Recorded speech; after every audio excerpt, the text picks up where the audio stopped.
This is the 2021 Range Rover D350, which means under that massive bonnet is a new and exciting engine. But it's also the Autobiography in long wheelbase, which means there's so much, perhaps even too much to talk about before I even get to that engine.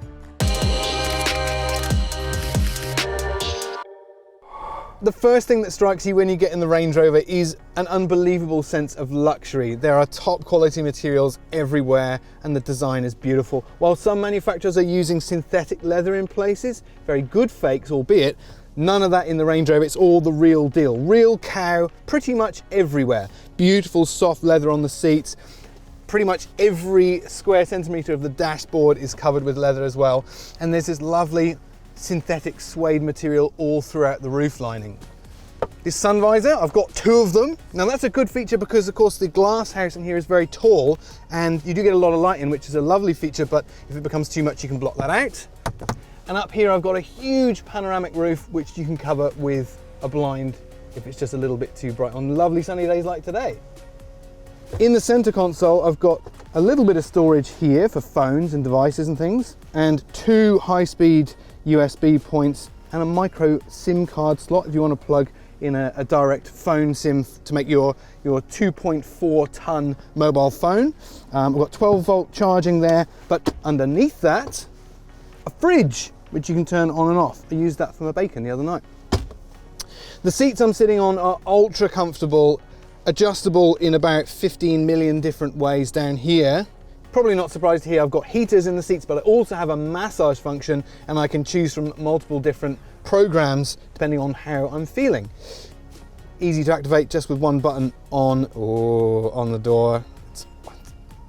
Forgive me, give me a moment, I just need a few moments. There's tons of other things to look at as well. I've got a heater in the steering wheel. One thing I noticed about that is just how quickly it functions. Some heaters in cars in the seats and steering wheels, they take a bit of while to get going, but the Range Rover, I don't know what it's being powered by, some kind of nuclear reactor, but it heats up incredibly quickly.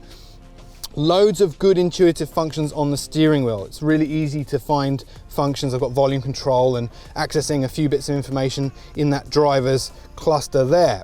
Now, speaking of the driver's instrument cluster, that's fully digital. No surprise there. In fact, everything I'm looking at here is pretty much digital. There are acres of screens in here, all of them high resolution and all actually genuinely quite intuitive. It takes a bit of getting used to find all the features and functions. The driver's display is pretty simple, but there's tons of more modern and up-to-date technology down in the central screens here. This first one up here, that gives you access to navigation, phone settings, Triple J.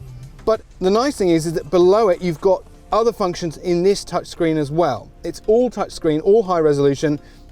There's the kind of phone and device function where you can swipe through various screens.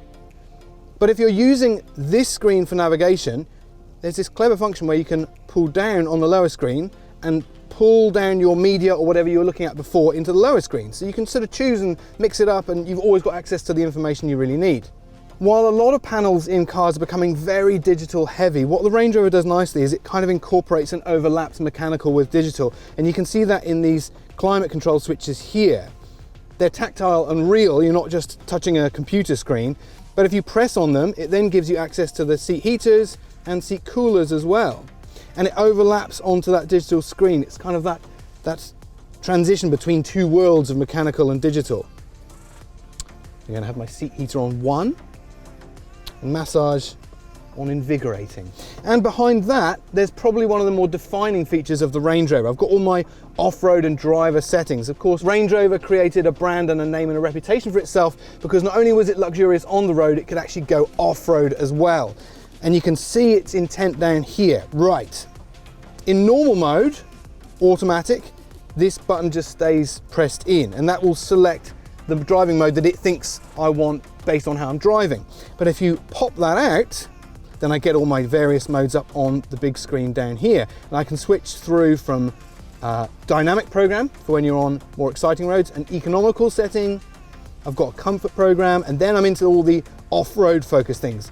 Gravel, grass, and snow.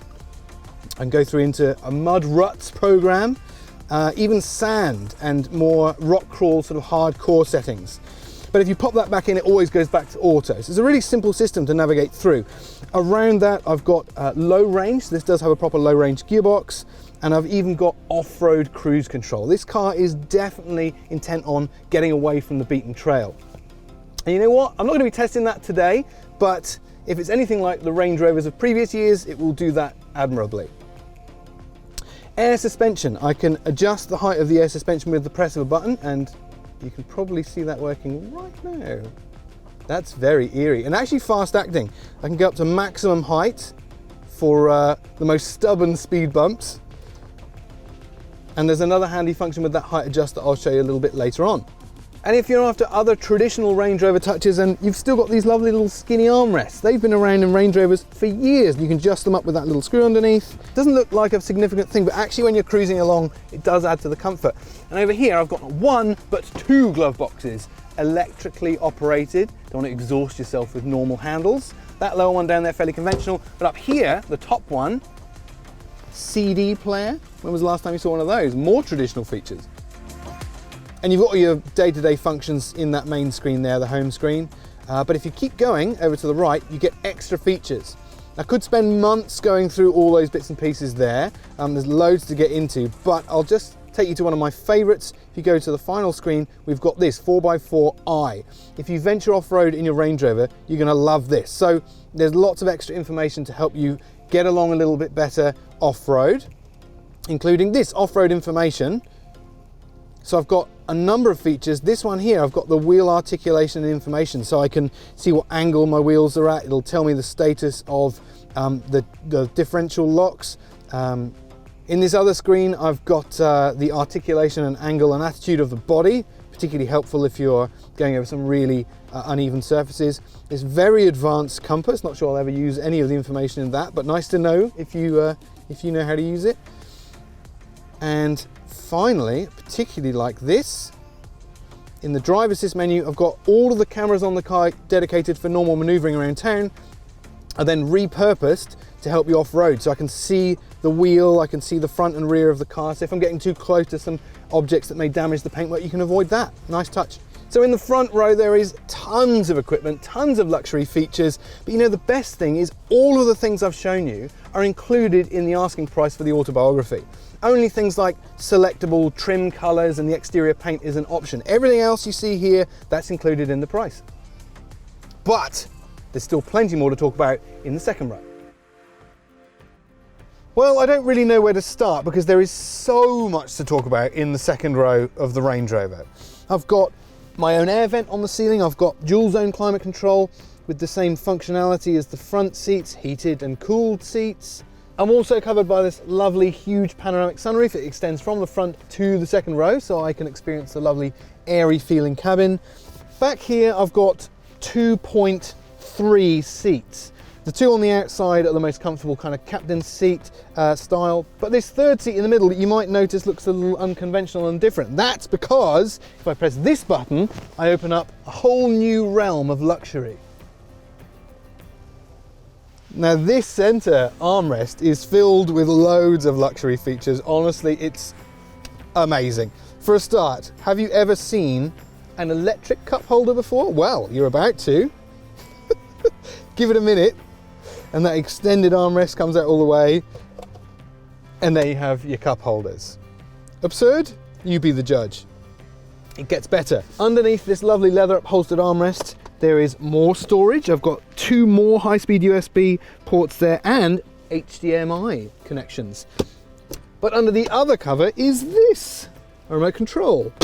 And that gives me access to rear seat entertainment system. This is an option. It'll cost you a little bit more than the asking price standard, but it does bring an unbelievable level of luxury.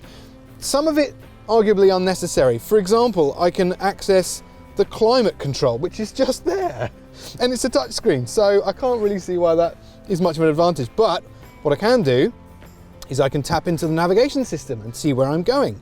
You ever been on a plane and you can look at the various cameras and see where you are in the world? It's kind of like Range Rover's equivalent. I've also got access to my seat adjustment heaters, which is just there. Anyway, What I do like though is the entertainment options. You can tap into television, I've got radio, I can go even into the mobile phone that is connected to the car and watch movies or whatever you want through that.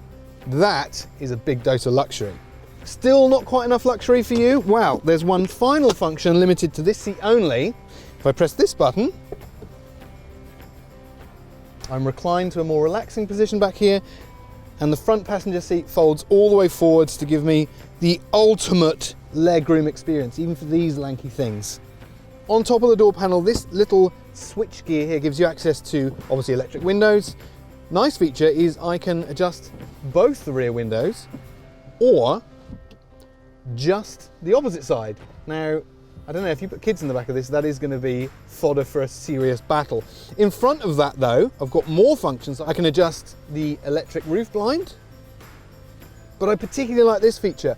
Up here, I've got a reading light, not unusual in luxury cars you might think, but what I can do with this is I can select either a work mode, which puts on a kind of cool temperature light in two separate brightnesses. But if I press the other button, it goes to a warmer colour, which is nicer for reading, also in two different brightnesses. I'm sure there's luxury features I haven't even discovered yet, and I could spend months in this car and probably still not know all the things it can do, but there's even more to talk about at the boot. One final feature I want to talk about, and it is of course this, the activity key. Now you'll get that as standard with a Range Rover. What it allows you to do is get into your wetsuit or on your mountain bike or whatever, and when you hold it by the Range Rover badge, it will lock with the other key inside, which means you can go and enjoy your activity without worrying about losing the key or damaging it. This, of course, completely waterproof. I'm not going to lock the car because I haven't driven it yet, and that's what we need to do now.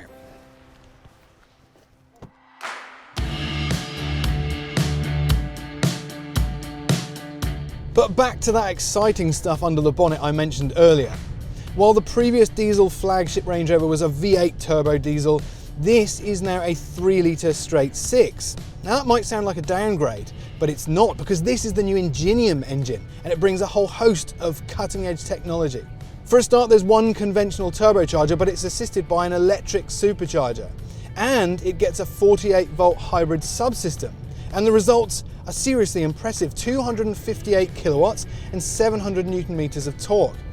But most importantly, efficiency is massively improved, while power and torque is on a par with the V8. This now does apparently 8.4 litres per 100 kilometres. For a car that weighs 2.4 tonnes, that's seriously impressive. And that engine and its impressive figures actually translate really well in practice too. The power delivery is almost instant. So I'm told that electric supercharger responds in about half a second, and full boost of both superchargers working together, the turbo and the electric supercharger, is less than a second. So I've got peak torque from about 1500 RPM, and it makes this car feel a lot lighter than it is. It's also really smooth. Now, traditionally BMW has absolutely owned the straight 6 diesel space, but the Ingenium engine actually should give it something to worry about. And it sounds pretty good too. Well, at least it doesn't sound of anything right now, but when you put your foot down, it makes that unmistakable straight 6 growl. It sounds really good, especially for a diesel. The new Ingenium straight 6 diesel is as impressive as all the other engines that come under that brand. The petrol 6-cylinder is smooth and efficient. The 4 cylinders are even more so efficient. But what this car does even better than its new engine is the ride. Now, I'm rolling on air suspension and 21-inch wheels, but I've brought it specifically to a road that is really poorly maintained, and there is nothing like the Range Rover ride quality. Nothing. Over those really nasty, unrepaired potholes, it's like it's laying little bridges over all the imperfections I find, and it just glides along so effortlessly. And the noise levels in here are weirdly low as well. Yesterday when I was out cruising, I actually had to listen to make sure there wasn't something wrong with my ears. It's almost like it filters out sound. There's no noise cancellation in here. It's just really good chassis build and tuning and really good noise insulation. It's absolutely serene in here. And all the comfort features come together really nicely as well. You might look at some of the things like massage seats and heated steering wheel and go, oh, They're a bit over the top, probably a bit extravagant, but actually, when you're matching it with a ride quality and level of comfort that the Range Rover offers, they all start to make more sense as well. This car really represents possibly the most comfortable SUV I've ever ridden in, and it is an absolute class leader. And the Range Rover seems to sit in a class of its own when it comes to rivals as well. What does this car go up against? Rolls-Royce Cullinan, a car that's about twice as much from an entry-level point of view? Perhaps the Bentley Bentayga, they do a diesel as well, but to me there's something about the Range Rover that seems to stand alone. Maybe it's the association with the royal family, or years and years of British heritage cruising across paddocks. I don't know, but to me I just don't look at the Range Rover like I do any other SUV. On some more enthusiastic, enjoyable roads, you really do start to feel its 2.4 ton heft. I have to say that putting it in one of the dynamic modes does mitigate some of those unfavourable characteristics, but still, it is a big, high-riding, heavy car. But that kind of defeats the object. Driving this car fast and in a spirited manner is somewhat uncouth. It doesn't do what this car was designed to do. It's supposed to just cosset you along and insulate you from the rest of the world, and that's exactly how I feel in this car. But of course, all of this luxury and comfort comes at a price. This particular version is about $276,000. Not exactly a bargain car, but when you look at what you get for your cash, I can see why people are so attracted to this model and this particular variant. And if you really want the ultimate experience, you can go for an SV, which nudges $400,000.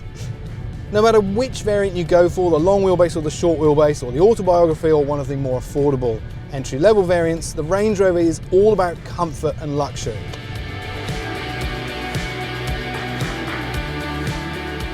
No, stop! Stop it! Stop it! Let's do another one because I said engine a lot. Cool. The first thing, I looked at the wrong place. Look at the camera, I was like that. Right, where's the camera? There's the camera, right, cool.